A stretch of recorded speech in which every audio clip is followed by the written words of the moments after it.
Hello, friends of Visione International. Today, I'm really proud to introduce you to a very impactful young conservative voice, a writer and a commentator with an incredible American show, which is the Rift TV, who has been one of the raising voices in Generation Z in the conservative movement. But she's bold, she's fearless, and she's not afraid to tell things how they are. Your name is Sarah. Sarah Stock, thanks for joining us in Italy today. Yeah, Simona, thank you so much for having me. And I'm glad to speak to an Italian audience. I don't think I've ever done that before. Well, Italian audience will be very happy to hear your point of view as an insider, and again, a really rising star of the conservative movement in the United States and abroad. Sarah, you are part of a new wave of American voices pushing back against all this hypocrisy, nonsense, pointless noise. When you look at America right now, what part of this country do you feel most connected to, and which part you feel more at war with? Yeah, I feel like the problem with America is it's just so divided right now. So you can't ever feel fully connected to the country because it's just like completely divided left and right. It's like almost like two different types of people all living in the same country that hate each other. So it's kind of hard to feel, connected to everyone in some way. But I do think it's great that there are some things that most of us can agree on. I think most Americans want to see the Epstein files released, which we talked about before. And really, even most Americans, even if the media doesn't make it look like it, but most Americans want to see a secure border and some deportations and everything, which is another good thing that Trump is doing right now. So, there are some things that most Americans will unite under, but that's not always, in line with the two-party system and what they want. You really made a point when you say that America is really divided, and we have seen divisions within the same MAGA movement and conservative movements. Many people, I would say, have been very disappointed by the president and also the current administration about the release of the Epstein files. This was really important to most of us, accountability. People vote also for a moral stand, to take a stand on certain topics. So how would you, how do you feel? Because you are obviously straightforward conservative, but you are loyalist to some values more than some people. And that's what we really like about you. So how do you feel about the current administration, and what do you expect they will release moving forward?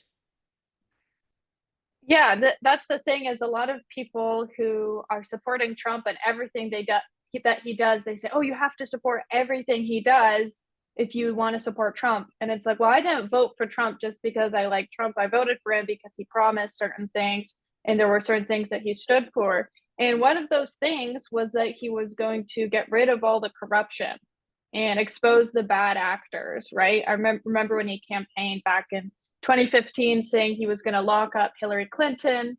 And this campaign, he said, I'll be your revenge. I will, I'll represent the people against this very corrupt system. So I think most of us, when we were told by Pam Bondi that we were going to have the Epstein files on her desk, we were going to see the Epstein client list, a lot of people got very excited about it and were like, Trump's actually keeping his promises. And then it was like they did a total 180, and Trump started saying, well, if you want the Epstein files released, you don't support me, and the Democrats are using this against me. And he basically started to try to say it's a Democrat hoax, and if you want them released, you're on the side of the Democrats. And I think most people know that's not true, and that it's not really a party line thing. It's something that both people on both sides of the system, or the two-party system, when it comes to our political elites, are all implicated in this. And I think most people are aware of that. So it just seems like he's gaslighting us. So I do feel very disappointed with that. And I'm hoping that with enough pressure, maybe they'll give us a little bit of something, but I don't really have that much faith in this current Trump administration after how much they've covered that up.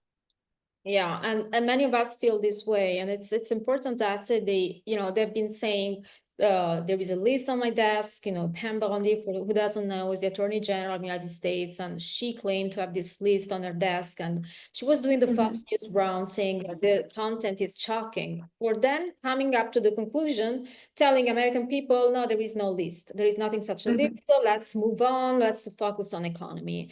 But, what's we Sarah is expressing here is that many people have been deceived by this attitude, because it's not about economy, it's about also bringing back morality, and morality come through accountability. So she is she's an incredible voice, and she's very well spoken in the United States, and she has the courage not to be like a part of a fan club. She just has her own voice. And that's why we like to share her voice here on the other side of the ocean. So Sarah, when you look at the European Union, what do you think about us in terms of culture, identity, economy? America just hit us with terrible tariffs. We are doing really well. But we have also an American Pope, and I know you're very religious. What's your overall stand on Europe right now? Well, I feel bad for a lot of Europeans because it seems like a lot of you have been betrayed by your own leaders, just like we're being betrayed here in America. A lot of Europeans have tried to elect people or campaign and protest because they want to reduce mass immigration to their countries, and they want to actually put their own people first. And it's pretty clear that, even in Germany, where the AfD got the majority of the votes, but then the conservative and left-wing party both teamed up to make sure that they didn't have political power to stop migration. So it is very sad when it comes to the European Union just pushing mass migration on a lot of these people who don't want it. They're not voting for it. Most of them are against it in some way, or at least want to see it reduced. But instead, their countries they're being forced to open up their borders and pay for housing for refugees, and have unsafe communities and rising crime. And people are just taking advantage of the system. They don't fit into the culture at all, and it's dangerous. And really, they're destroying their nation's identities too. And yeah, I think it's sad because obviously I'm an American, but obviously I have European heritage, right? It's all white Americans do. And so when I look at what's happening in Europe, that's kind of like I'm looking back at my ancestors and seeing this is really sad, seeing their nations be destroyed, and all that history is just going to, their history and culture, it's all just going to be eradicated unless they stop this migration crisis. Yeah, and that's worse than ever before, mostly in Egypt, now I can tell you.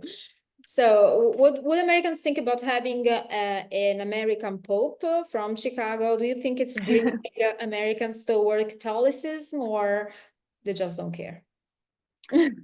Well, I feel like that's kind of a hard thing to measure, but I was super happy when I saw we had an American Pope. It's super exciting. I'm just a new Catholic myself. Before that, I was just Protestant Christian, but I'm a new Catholic.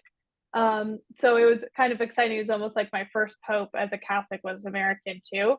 And I do think in some ways it is unifying the church, the Catholic Church, because it seems like Pope Leo is well liked by both the more traditional Catholics and the progressive Catholics. So there's something they can all unify around, and hopefully that will, provoke a bit of a rise in Catholicism in the United States. You're already seeing it a lot with young people, and especially young people like to go to the traditional Latin Mass. I try to alternate between the Novus Ordo and the traditional Latin Mass, but every time I go to the more traditional one, it's all these young families. They're in their 20s or 30s, and they have like 5 kids together, and it's just full with babies and everything. So it's really great to see.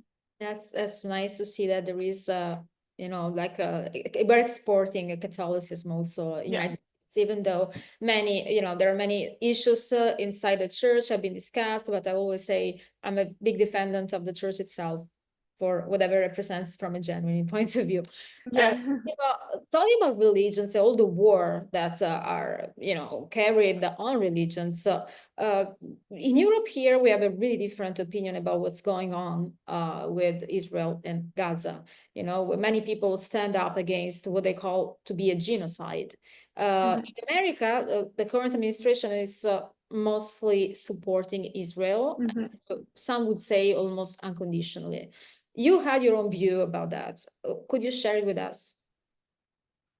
Yeah, well, the reason that the administration supports Israel is because it's bought out by, interests that support Israel. It's not necessarily because that actually reflects what's moral or what's right or really what the American people want at this point. And you're starting to see more and more people talk about this. Even Marjorie Taylor Greene recently said what's going on is a genocide. You're seeing even Trump admitted that Israel was blocking aid and food, and so even Trump admitted they're intentionally starving the people in Gaza. And it's really sad because obviously there are terrorists there, right? There are Hamas is obviously, I think it's a bad organization and everything, but there are a lot of innocent people there.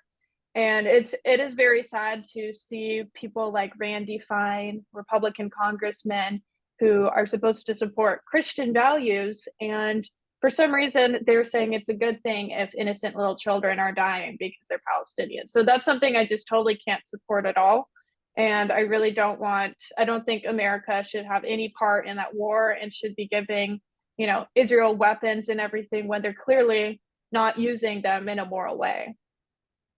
I totally agree with you on this point. And, our Prime Minister, Giorgia Meloni, is kind of following everything that Trump says, but then at home, she's deceiving many people because she doesn't follow through the policies that would make Italy great. So Yeah. I don't know, you've been to Italy recently. I remember to speak with you about your trip here in Europe, but Italy is changing. And what's your feeling about Italy as a country? Well, I feel like I haven't been keeping up a ton with Italian politics, really, but from what I've heard, I've heard that Giorgia Meloni has been making some good wavelengths with the LGBT stuff, right? Yeah. I think she made it. Did she make it illegal for same-sex couples to adopt? Is that right? Yeah. So for conservatism, yes. Yeah. So I totally support that. I think that that's good what she's doing. It's good to see a return of more Christian values and hopefully promoting the family unit. I'm not sure, from what I've heard, correct me if I'm wrong on this, but it sounds like she got elected and she was going to be super, anti-immigration and strong borders and everything. But I'm not sure if she's fully lived up to those promises. I'm not sure what you think about that, but. Yeah, no, actually, she was promising something that she couldn't do, even if she wanted to, because until we are part of the European Union, we have no independence into deciding who let in, who let out. We have to distribute. So this was a little deceiving. And at this point, we're facing a major crisis, like financial crisis, immigration crisis. But, we believe that the relationship with us, she really followed Donald Trump. We wish she would follow him a little more about immigration. Thinking about, negotiating tariffs as a member state, rather like independent state, rather as a member state. But so we're facing many issues, but we always, we're something like we had the Joe Pags before on the show, and he said something like Europeans talked a lot about America. Americans don't really look at Europe. Each generation the same because it's a different generation than you. So I was just guessing, like with all the traveling, the social media, is that really that disconnected at all? Oh, is America disconnected from Europe? Is that what you're asking? Like you interest, like Americans don't care what's going on here, or yeah, I don't really think most Americans know anything. Most Americans and most people in general don't seem to keep up with politics that much anyways. Like they'll know very basic, things. Oh, Trump just got elected. Trump wants to build a wall, whatever. But most Americans really don't keep up with the super fine details of what's going on politically. So they definitely, I would say, don't pay attention to anything that's happening in Europe, just because there's so much America's kind of the center of the world in a way. It's like all eyes are on America, and we have so much going on here anyways that I think they don't really pay attention to what happens in Europe. I think people who are super into politics like to pay attention to European politics. I know I like to a bit, but even me, I don't really know what's going on in every European country. Yeah, I know that's crazy. It's something I like to highlight because from here, when you switch on the TV, it's an obsession. So like we think they're sort of colonists, and they still have the mindset of colonists sometimes, which is wrong. But you know, one thing we're experiencing on the both sides, it's censorship. Voices goes out of the script, you know, of the mainstream narrative. They get censored on a social media platform, also on TV channels. Do you feel you're affected by that, or you feel free to say whatever you want, whatever you like, and you know? Yeah, well, thankfully, I do think that there's been a lot less censorship recently. Like especially on Twitter, you can pretty much say whatever you want as long as it's not illegal, and most people will stay on Twitter. And honestly, it's been kind of the same on Instagram recently too. YouTube is a little bit more, you kind of have to be a little bit more careful what you say on YouTube. And I recently started a YouTube channel, but so I have to be careful with some things there. But I think most censorship is kind of self-censorship, where a lot of people don't want to say the full truth about things more because they don't want to get canceled. So I think it's less about they'll get banned from the platform and more that they'll get canceled. And you know, it's you see that with people in politics, but also even just regular people too don't really want to voice their opinions because you know you'll get doxxed, you'll lose your job, you'll get some people even get debanked. So I think that's where most of the censorship comes in. It's more of cancel culture now. Yeah, and talking about cancel culture, do you think election of Trump changed this a little bit? Oh, I think so. I think in general, Trump as a person has kind of, you know, made it more okay to be politically incorrect, Yeah. right? You almost get a little bit more rewarded if you say things in a kind of funnier way or attention grabbing, politically incorrect way. So that is totally more acceptable now. I think that is one great thing about, you know, even if this Trump administration isn't perfect, it's kind of changed the culture where we're allowed to just say more and say what's on our mind and what's actually true, and it has removed a lot of the cancel culture. And we can have back commercial like the one we have seen with American people without being accused of being fascist, Nazi, or white supremacists, right? Yeah, well, they still do accuse you of it, but now it's like what they say doesn't really matter, and the corporation isn't going to apologize. So, Who cares? yeah. So I also feel the same way. I think it's right to be politically a little bit more right to be politically incorrect. But I also saw that MAGA people are a little bit shifting away from what it was their original basis. Now we see them turning against each other over as almost policies is about defending Donald Trump or going against him. While actually you can support the president as I do and disagree with some things he does. So how do you see the MAGA movement moving forward? Do you think it's still compact or it's fracturing? Like many people see big voices like going in different directions. I think it's totally falling apart, to be honest. And yeah, I think it's totally falling apart. I think there's going to be a new movement that emerges from it, you know, that probably has, you know, more people that would have supported Trump back in 2016. You know, his original supporters were the truly fearless ones, right? Because those were the people, that was when he was the most canceled. Everyone on Fox News hated him. Ben Shapiro didn't like Trump. All of these big names now that tell you they support Trump, most of them hated him at the beginning.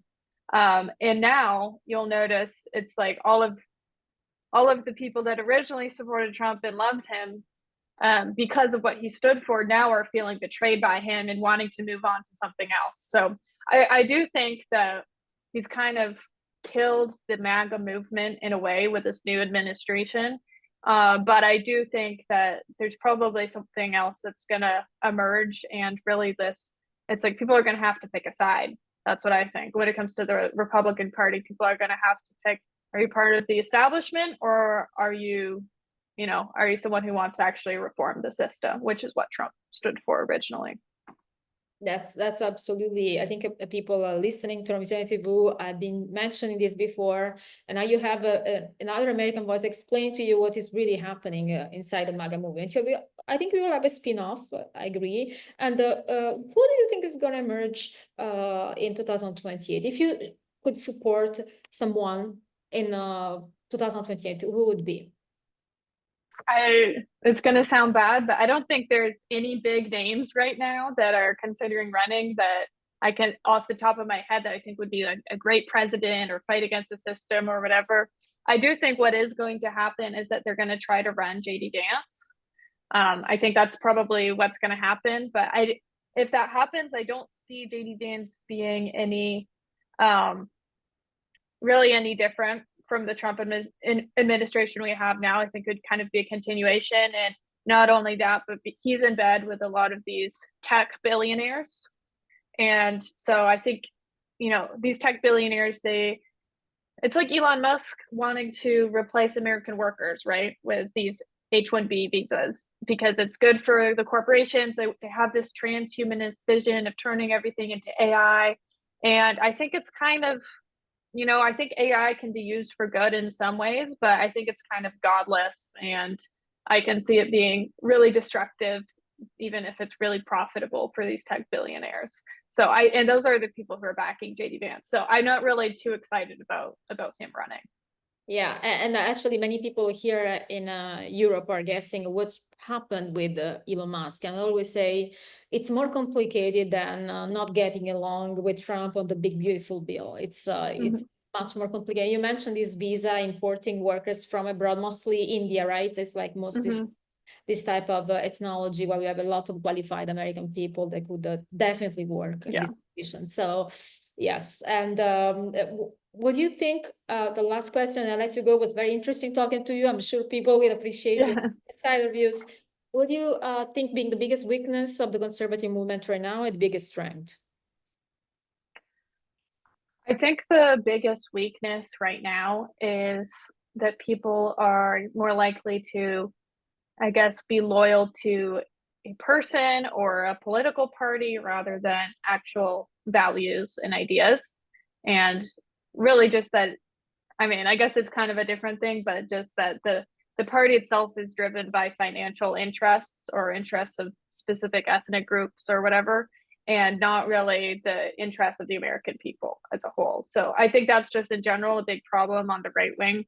And then a big strength, I think, is that people on the right are, you know, a lot of them are not in the same cult mentality as the left. And so they're willing to speak out about these things, and that we do have enough people who are courageous and they are speaking out, and they're more open-minded than people on the left. And so I think they're, you know, willing to actually change the system a bit, and that we do have hope for the future.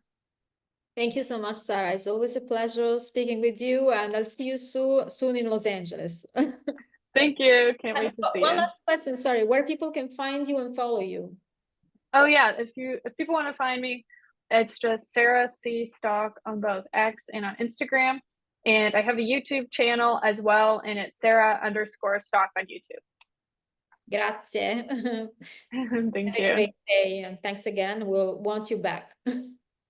For sure. Can't wait.